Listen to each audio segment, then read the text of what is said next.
기증늑연골에 대한 걱정이 많으신 분들이 계십니다. 염증이 많아진다, 구축 확률이 높다, 나중에 휘어진다 등등 많은 질문들을 하세요. 물론 비중격으로 처지지 않는 기둥을 세워서 수술하는 것이 가장 이상적입니다. 하지만 실제적으로 동양인들의 경우 비중격의 힘이 약하고 그 사이즈도 작아서 만족할 만한 모형을 만들기에 그 크기나 힘이 부족한 경우가 많습니다. 또한 많은 재수술의 케이스에서 비중격으로만 수술을 하신 환자분께서 2, 3년쯤 지나서 처져서 오는 경우가 굉장히 많습니다. 기증늑연골이 가장 이상적인 재료라고 볼 수는 없습니다.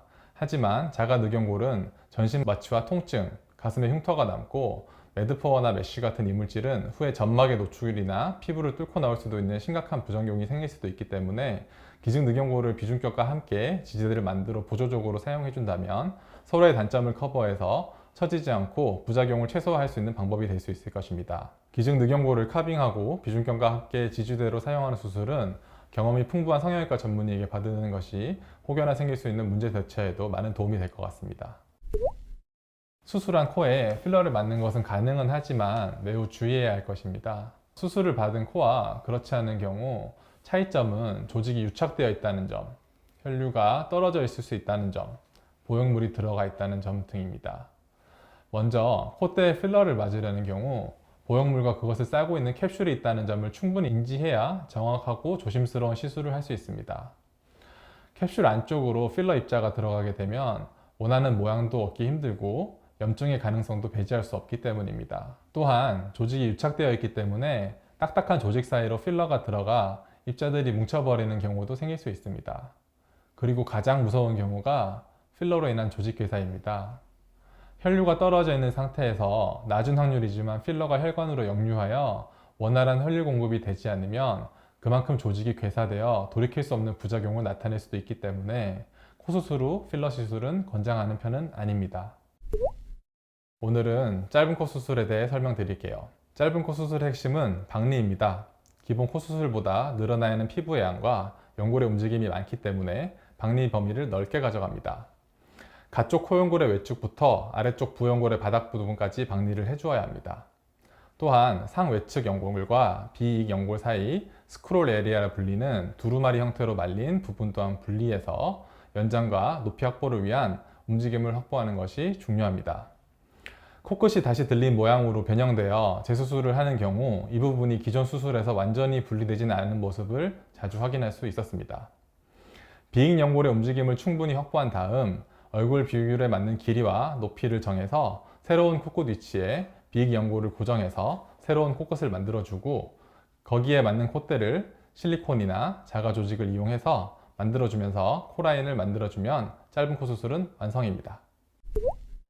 낮고 작은 코는 쉽게 말해 한계가 있는 코라는 인식이 많습니다. 이거는 분명히 어느 정도 맞는 말입니다.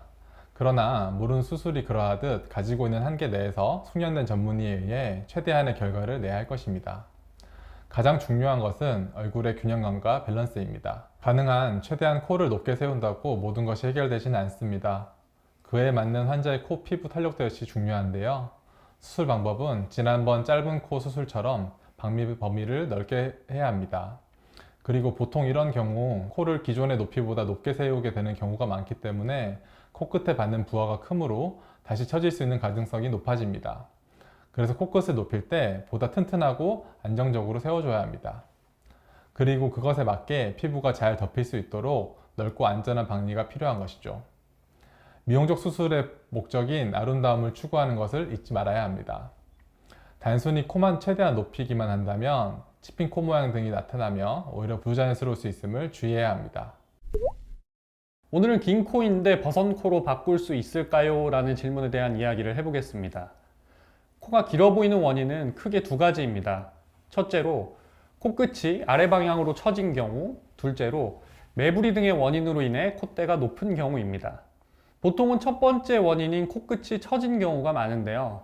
이럴 경우 수술 전 디자인이 굉장히 중요합니다. 처진 코끝을 짧아 보이되 돼지코처럼 보이지 않을 정도까지만 코끝의 방향을 위로 바꿔주어야 하고 이때 비주가 짧은 환자의 경우는 특히 주의해야 합니다. 왜냐하면 비주가 짧은 경우 조금만 위로 코끝을 올려주어도 비주가 들리며 소위 말하는 돼지코처럼 보일 수 있기 때문입니다. 숙련된 코수술 전문의에 의해 아름다운 코끝 모양을 만들고 연골 혹은 뼈 매부리가 있다면 그것을 충분히 다듬어 콧대 디자인을 해서 긴 코였던 환자를 버선 코 모양으로 바꿔드릴 수 있습니다. 결론부터 말하자면 네, 당연히 가능합니다. 코 재수술을 했다고 해서 AS가 되지 않을 이유는 없습니다.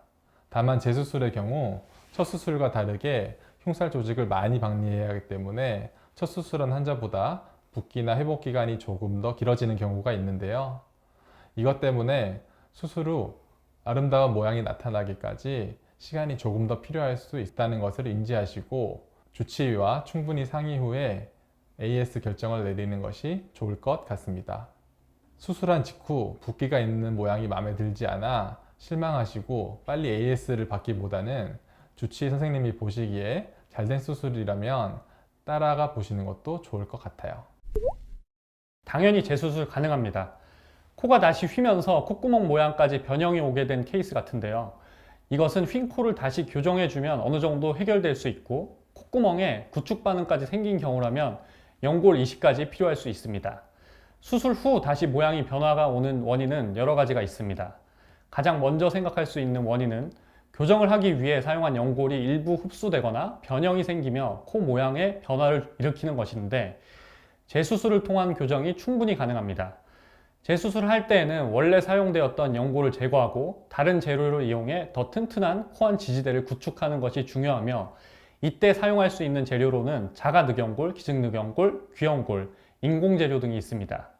휘어있는 코는 교정하고 나서도 원래대로 돌아가려는 힘이 강하기 때문에 다시 휘어버리는 경우가 종종 발생하곤 합니다. 이럴 경우 튼튼한 재료를 사용해서 단단한 지지대를 만들어 교정해주면 만족할 만한 결과를 얻으실 수 있습니다. 수술한 지 오래되었다면 보형물 주위가 석회화되어 있을 경우가 있습니다. 이것은 보형물을 싸고 있는 캡슐이 뼈처럼 딱딱하게 변한 것을 말합니다. 이로 인하여 기존 보형물을 제거할 때 피부가 얇아지며 울퉁불퉁해지는 경우가 있습니다. 그렇기 때문에 재수술 경험이 많은 의사가 수술을 해야 함이 중요할 것 같아요. 보형물이 오랜 시간 들어가 있으면서 보형물 아래 바닥 부분, 즉 뼈 부분이 변형이 생기는 경우도 있기 때문에 다시 보형물을 카빙하여 삽입할 때 그것을 고려해 아주 세밀한 카빙이 필요합니다. 그렇다고 시간이 오래되었다고 너무 걱정하실 필요는 없습니다. 염증이나 이상 반응이 없다면 충분히 수술은 가능하고 또 시간이 지날수록 미의 기준이 변화하기 때문에 재수술 받는 시점에 맞는 아름다운 코 모양을 얻게 되신다면 수술 후 만족도는 굉장히 높은 편입니다. 오늘은 복코 수술에 대해 설명드릴게요. 동양인에서는 코끝이 뭉툭하고 콧망울이 넓은 복코가 유난히 많이 보입니다. 복코는 피부가 두꺼운 경우, 피하 지방이 과다한 경우, 연골이 넓고 큰 경우 등이 있습니다. 경험이 풍부한 전문의에 의해서 이 세 가지 원인을 복합적으로 교정해주지 않는다면 부자연스러움이 남을 수밖에 없습니다.